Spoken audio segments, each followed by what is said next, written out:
name a few. Why are they going to offer superior opportunities for investors over some of the more traditional emerging markets? Well, the frontier markets tend to be smaller, their capital markets are less developed, they generally have a lot more growth potential, they're much less integrated into the global economy. And as a result, you get a couple of advantages. Number one, a lot less growth has been tapped as they're migrating from more agricultural societies to more industrial, service-driven economies. That throws off a lot of growth potential. The BRIC economies have already seen a lot of that stage of their development. So the frontier markets offer more growth. But more importantly, it's much more domestically driven growth versus the BRICs that tend to be a lot more export driven, and therefore they're dependent on what's going on in the US or in Europe or in Japan. With the frontier economies, you're getting a lot more exposure to that really coveted domestic demand, consumer, middle class growth, infrastructure growth. It's more of a domestic story. And because they're less integrated and they're really moving more on their own fundamentals, the correlations to other asset classes in the frontier space tend to be a lot lower. So they can zig when other things zag and therefore provide more diversification benefits to your overall stock market portfolio. ALEC, you also wrote in a report, very interesting, that some of the companies in these countries are now really for the first time getting access to private capital. So how will that help change the equation? Yeah, that's a really important catalyst right now because frankly the growth potential in places like Africa and smaller markets in Latin America and Asia and the Middle East have existed for a long time. What's changing now is that access to capital that we think is really key to unlocking, strong private sector led growth. And the reason for that is that fear that really kept investors out for many years is starting to dissipate.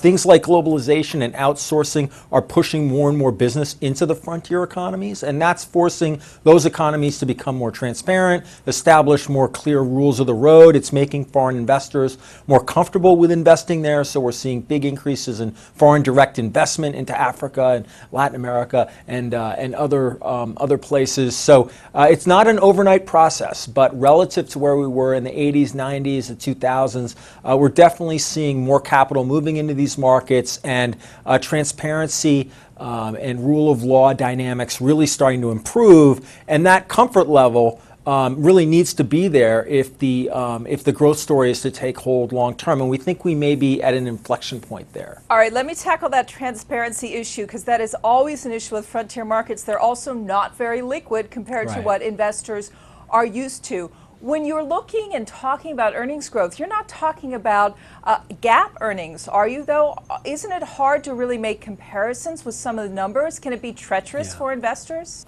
Well, that's a fair point. I mean, we have to deal with the numbers that we have, and obviously accounting standards are going to vary, especially in some of these markets, but we have to try to normalize things and get some idea. And I think those metrics allow us to see that obviously valuations are significantly lower there, and there's pretty good growth potential. But I think even getting involved in that is kind of overthinking it a little bit. We would definitely recommend active management in this space. We're pretty big fans of passive management, generally speaking. In frontier markets, we would definitely pay professionals to do the stock picking for you. They're going to have a much closer sense of those earnings fundamentals than you probably are. They're also going to be able to go anywhere globally.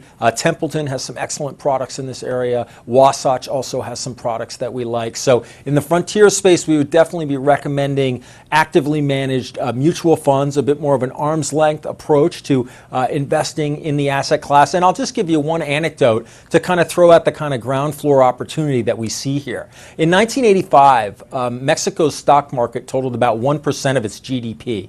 Today, that's 40% of GDP. In 1985, Americans owned very little Mexican stocks. Today, we own about 20% of the Mexican stock market. So not that it's a perfect analogy, but we think over the next 30 years, you're going to see some of those dynamics play out in places like Nigeria, Kuwait, Peru, Vietnam, and we really would take a diversified, active manager, buy and hold type of approach to this area and not limit yourself to just the BRICs. They can be part of your strategy, but I think you really have to look more broadly than that in 2013 when you look at international investing. Okay, very quickly, year-to-date returns 2013 for frontier markets. What would your expectations be? They're off to a strong start along with everything else. Yeah, they're already up about 8%, whereas emerging markets that are focused more on BRIC are down about 4%. I think we can easily see a 15% type returns in the frontier space this year. But again, I would urge your investors to really take